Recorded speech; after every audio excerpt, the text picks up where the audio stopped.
Sabe quando você faz uma coisa na infância e você revisita e vê que não era tão o auge assim quanto você lembrava? Pois é. Esses dias eu tava vendo alguns vídeos antigos que eu fiz lá por volta de 2016, 2015. Sim, o MFSB não foi o meu primeiro canal no YouTube, mas isso aí é história pra outro vídeo. Aí eu me deparei com duas séries que eu fiz durante esses 2 anos e resolvi maratonar elas com meu olhar crítico atual. As duas séries em questão se chamam respectivamente Aventuras. Eu sei, o nome é bem genérico. E essa foi bem longa, porque eu comecei em 2016 e foi até 2018.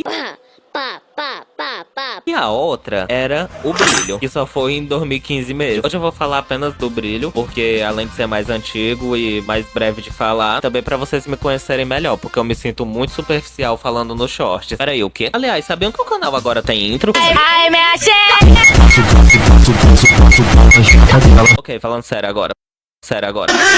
Essa animação foi feita em 2015. Minha experiência com Flipar Clip de 2014 pra 2015 era horrível. Tanto que só foi começar a ficar mais consistente mais ou menos na metade de 2016. É sério, tem momentos que realmente são tão abstratos que nem eu mesmo que fiz os desenhos sei explicar o que é que eu quis passar com aquilo. Nessa época eu também não sabia editar vídeo e o Flipar Clip era uma bosta. E o Flipar Clip da época ainda não dava pra adicionar áudio. Porém, isso não me impediu de colocar falas. Ao invés de ser dublado, são balões de fala que aparecem. Tipo uma história em quadrinho apresentada em slide. Agora, sério, eu vou contar qual que é a lore. Vamos descobrir se essa série que eu fiz há 9 anos atrás ainda é tão boa quanto parecia antes. Spoiler, não era. Ah, e antes de começar, se inscreve aí no canal pra ajudar, porque o canal ainda é pequeno, então sabe como é, né? Episódio 1. Introdução. Eu sei que o nome parece bem sugestivo, mas é porque na época eu sempre começava as histórias com o nome Introdução. Mas eu sempre começava com o nome Introdução por causa da série Marble Hornets. Eu também achava melhor do que começar com o início. É óbvio que é o início, mas é porque introdução você introduz, sabe? Inclusive, eu nunca dei o nome dos personagens, então eu vou acabar nomeando eles enquanto eu tô parafraseando o que acontece. Na história, a gente acompanha a jornada de Agnaldo, que estuda nessa escola do tamanho de um apartamento em São Paulo, e a professora fala que simplesmente eles vão ficar de férias por um ano inteiro. Mas no final é explicado por que eles ficam um ano de férias. O Agnaldo, obviamente, fica muito triste, porque agora ele não vai poder saciar a sua sede, vontade e fome de aprender. O Agnaldo provavelmente tem 16 para 17 anos, porque tem alguns detalhes que indicam que ele tá no ensino médio. Ou ele tem 17 anos e tá no 5º ano até hoje. Episódio 2.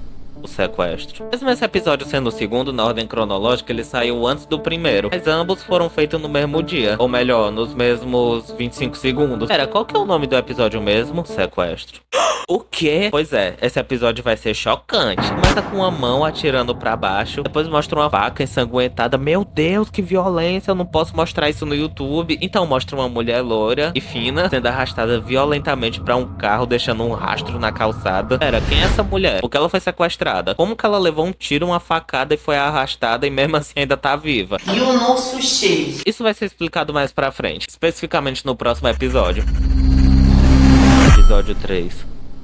Procurando ajuda. Pior que não foi erro de digitação. Nessa época eu realmente escrevia e pronunciava procurando como se fosse procurando. Tanto que no ano seguinte, quando eu dublei minha primeira animação, eu dublei e eu falava exatamente. Cara, onde é que você tava esse tempo todo? Eu tava te procurando.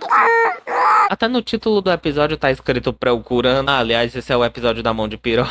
Quando eu tava assistindo, eu mostrei algumas cenas pra algumas pessoas e elas disseram que essa mão parecia uma piró. Mas tipo, nem faz sentido. Peraí, eu só desenhei 3 dedos. A gente não sabe exatamente quem sumiu até então, mas dá a entender que é algum parente do Agnaldo. Tanto que no começo do episódio ele já fala, ah não, e começa a chorar. Depois tem uma cena realmente abstrata que exige interpretação do público. Simplesmente a cena corta e mostra a neve caindo de uma montanha e um deserto árido e inabitável em seguida, relacionando os dois cenários que não tem muita conexão entre si, mas que são importantes e marcantes, tanto quanto a dor de saber que aquela pessoa que fazia parte da sua vida desapareceu e aparenta ter sofrido antes disso. E você não tava lá, e agora você vai ter que lidar com isso. Assim como seria lidar passar sozinho por um desses lugares, se sentindo insignificante na imensidão das montanhas geladas ou de um deserto sem fim. Ou eu só queria que ficasse a estética ou cinematográfico. Stanley Kubrick. Não, sério, eu realmente não sei qual que é o contexto. Simplesmente a cena porta, mostra um deserto, mostra umas neves. Eu não sei, só acontece, só sei que foi assim. Aí aparece a genérica, e ela fala que vai ajudar ele, mesmo sem saber absolutamente nada do que tá acontecendo. Ela olha e pensa, o bichinho vai ajudar ele. E depois disso, ela some e nunca mais aparece na série. Não sei exatamente o motivo, mas a partir desse episódio, ela só desaparece. O que é estranho, porque os dois poderiam ter formado uma dupla dinâmica e começar a investigação juntos, sei lá. Episódio 4.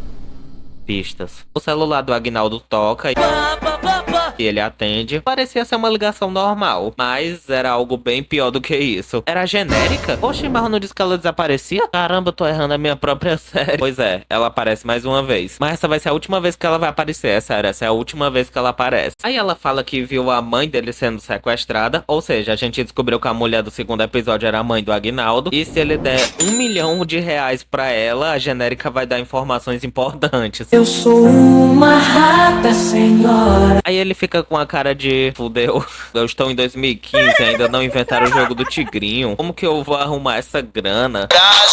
Uma informação super importante, ela cobrando R$1 milhão, tem que cobrar mais. Episódio 5.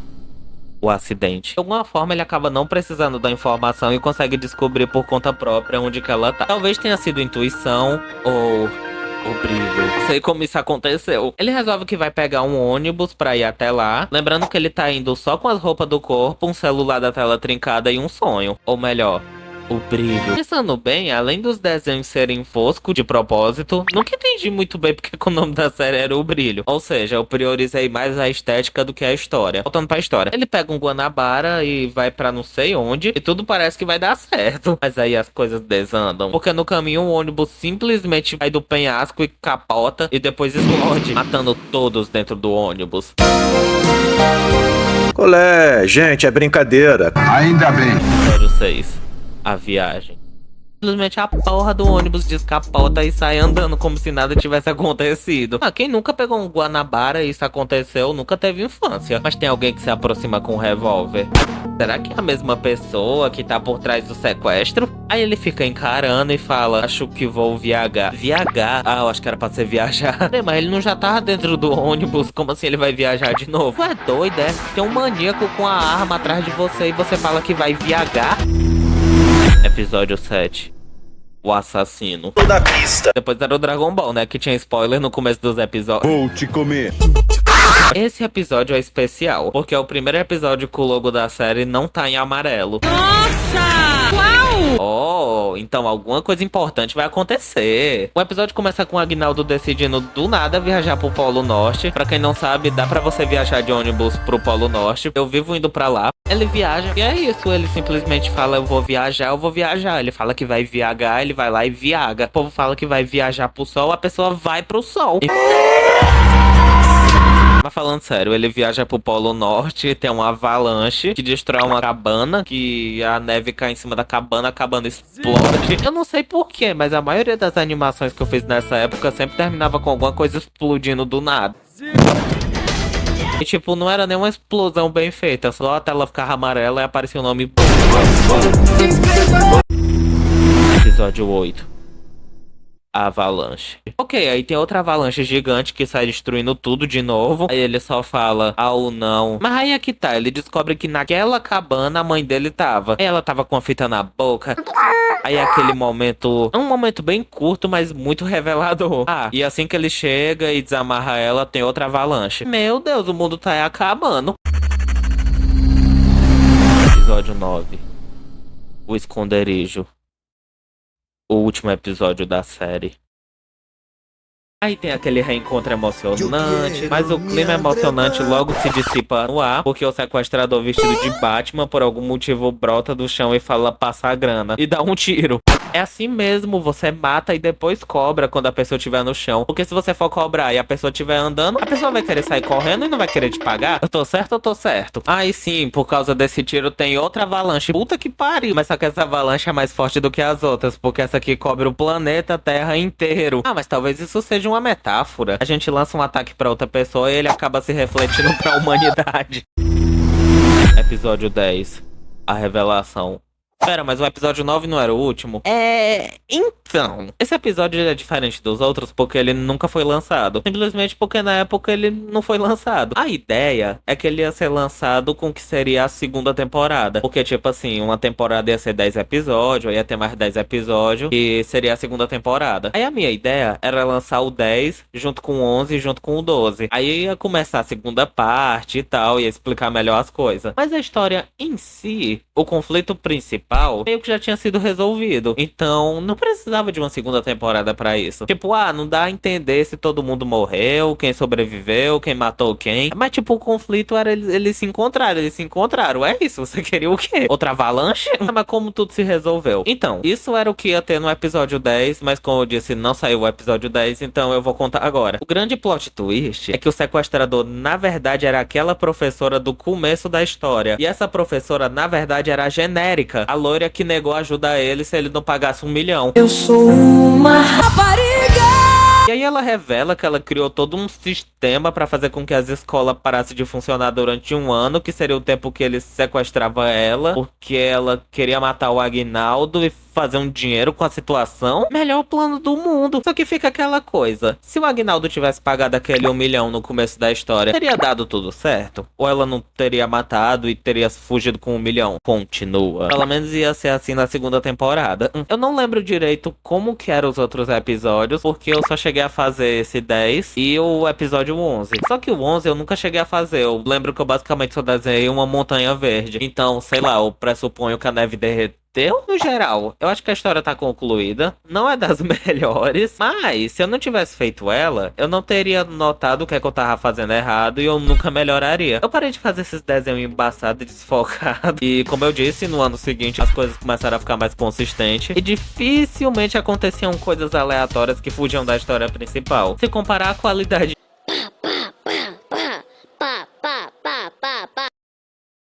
Desculpa a demora. É um salto de qualidade enorme. Inclusive, isso daqui é um cenário que eu fiz em 2015. E isso é um desenho do final de 2016. E esse outro aí é um do começo de 2017. Ou seja, eu realmente precisava ter passado por essa experiência pra melhorar.